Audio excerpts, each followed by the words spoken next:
किस तरह से आप लोग घर में बैठे बगैर पैसे ज़ाया किए, बगैर टाइम ज़ाया किए अपनी सिलाई मशीन ठीक कर सकते हैं, वो आप लोग आज की इस वीडियो में देखने वाले हैं। इस सर्दियों में बच्चों की जो जैकेट्स होती हैं, उनको लेकर एक बहुत बड़ी परेशानी आपकी हल होने वाली है। बिस्मिल्लाहिर्रहमानिर्रहीम, अस्सलाम वालेकुम my YouTube family, welcome back to my channel, welcome to another video.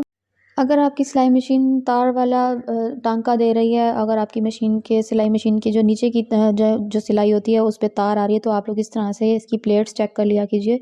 इसके अंदर अक्सर क्या होता है कि इसके धागे जो होते हैं छोटे-छोटे टुकड़े धागे के फँस जाते हैं, तो उसकी वजह से आपकी जो सिलाई होती है उसकी जो है ना तार वाली आने लग जाती है। नीचे की साइड से जब तार आ रही होती है तो ये मसला होता है।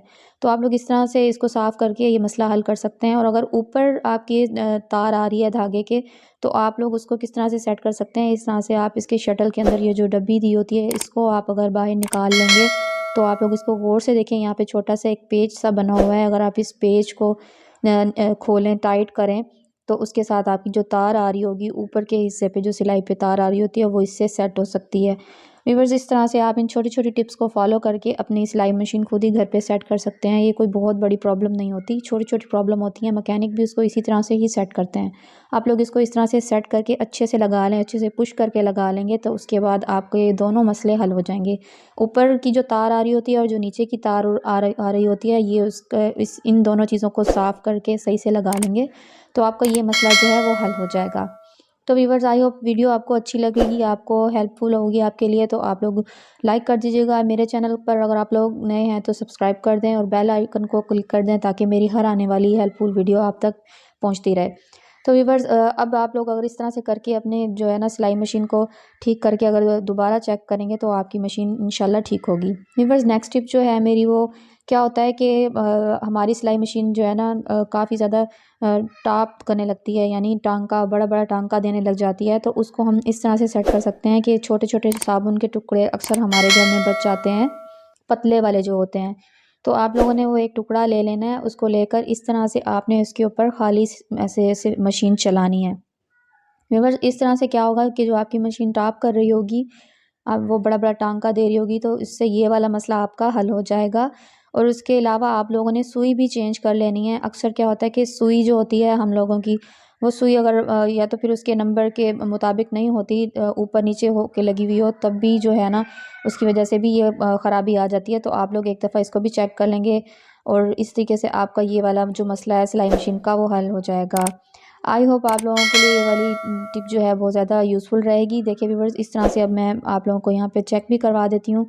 उसके बाद मैंने यहाँ पे ये देखिए सिलाई लगाई है, तो व्यूअर्स बहुत ही अच्छे से ये जो है सिलाई लग जाएगी। यहाँ पे देखिए मैं आप लोगों को दिखा देती हूँ इसको, अगर आप लोग देख पाएँ तो इस तरह से देखिए इसकी सिलाई बिल्कुल ठीक-ठाक हो जाएगी। इसका जो टांका ख़राब हो गया होगा वो बिल्कुल ठीक हो जाएगा। देखिए इस तरह से मेरा भी बिल्कुल ठीक हो गया है। आप लोग इसी तरह इस टिप को फ़ॉलो करें, आपकी ये वाली परेशानी जो है वो हल हो जाएगी घर में ही, आपको कहीं भी बाहर जाने की ज़रूरत नहीं पड़ेगी।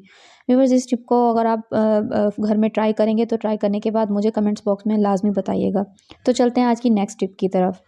क्या होता है कि अक्सर हम लोगों को जल्दी में जब कोई मेहमान वगैरह आ रहा हो, या खुद घर में कोई कुकिंग कर रहे होते हैं, तो गोश्त बहुत ज़्यादा जमा हुआ होता है, उसको खोलने के लिए बहुत ज़्यादा परेशानी का सामना करना पड़ता है।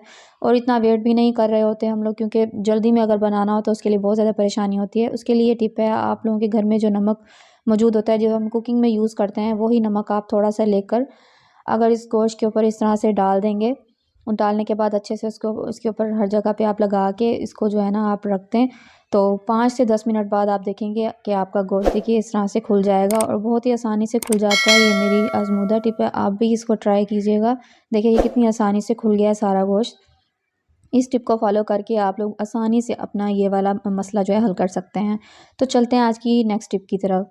क्योंकि व्यूअर्स, आजकल सर्दियां हैं, तो सर्दियों में आप लोगों को पता है बहुत मसला होता है, बच्चों को जैकेट्स वगैरह जब भी हम पहनाते हैं, तो उनकी जैकेट जो नीचे वाली जो शर्ट होती है वो ऊपर की तरफ हो जाती है, तो वो बहुत ज़्यादा मुश्किल से हम लोगों को बाहर निकालनी पड़ती है। तो इसके लिए आप लोग क्या किया करें, इस तरह से उसके बच्चों के हाथ के अंदर इस तरह से उसकी जो नीचे वाली शर्ट है पकड़ा दें, और उसके बाद आप ऐसे पहनाएंगे, तो ईज़िली आपके जो बच्चे हैं वो जैकेट वेयर कर लेंगे, और बगैर किसी मुश्किल के अंदर वो जो नीचे वाली शर्ट होगी वो भी इकट्ठी नहीं होगी, और आपको कोई भी परेशानी का सामना नहीं करना पड़ेगा। इस तरह से आप लोग इसको फॉलो कर सकते हैं। तो चलते हैं आज की नेक्स्ट टिप की तरफ। व्यूअर्स, नेक्स्ट टिप जो है मेरी, वो बहुत ज़्यादा यूज़फुल है, बहुत ज़्यादा हमारे घर में क्या होता है कि हम लोग अक्सर क्या होता है पराठे वगैरह बन रहे होते हैं, या फिर कोई सालन वगैरह अक्सर क्या होता है कि इन रुमालों के ऊपर गिर जाता है, या कभी ऐसा होता है कि हमें 1-2 दिन टाइम नहीं मिलता, हम लोग रोटी के रुमाल को जो होती है, ये नैपकिन होता है, इसको हम लोग नहीं वॉश कर पाते, तो उसकी वजह से काफ़ी ज़्यादा ऑयली हो जाते हैं, चिकनाई वाले हो जाते हैं, इनमें स्मेल सी आने लगती है। तो इसको आप किस तरह से दूर कर सकते हैं? अक्सर क्या होता है रोटी के रुमाल बिल्कुल हार्ड से हो जाते हैं। उसके लिए आप लोगों ने क्या करना है, एक पैन में ले लेना है पानी, और उसके बाद आप इसके अंदर रुमाल डिप कर लेंगे, और जितना भी आपका ऑयली रुमाल होगा, जितना भी इसके अंदर ऑयल की स्मेल या कुछ भी होगा, तो आप लोग इस टिप को फॉलो करेंगे तो उसके साथ ये सब कुछ बिल्कुल क्लियर होगा। ये यहाँ पे मैं डाल रही हूँ इसके अंदर 1 से 2 चम्मच बेकिंग पाउडर, मीठा सोडा जिसको बोलते हैं, और इसके अंदर अब मैं डालूँगी डिटर्जेंट, कोई सा भी जो आप घर में यूज़ करते हैं, कोई सा भी सर्फ़ आप इसके अंदर ऐड कर दें। जितने भी आपके रोटी के रुमाल हैं उसके मुताबिक आप इसकी क्वांटिटी बढ़ा दें, क्योंकि मेरे पास 2 हैं तो मैं यहाँ 2 कर रही हूँ, 2 के मुताबिक डाल रही हूँ। तो आपने यहाँ पे इसके अंदर तीसरा जो चीज़ है वो डालना है सिरका। जी हाँ व्यूअर्स, देखिए सिरके के यहाँ पे मैंने 2 चम्मच ऐड किए, और किस तरह से इसमें देखिए बबल्स बनने शुरू हो गए हैं, क्योंकि जो सिरके का रिएक्शन है वो बहुत ही ज़बरदस्त है। इस तरह से ये जो हमारा बन गया है, तो इसमें अब हमारे रोटी के रुमाल बगैर हाथ लगाए, बगैर किसी मुशक्क़त किए, बगैर किसी मेहनत के देखिए अब किस तरह से साफ़ हो जाएंगे।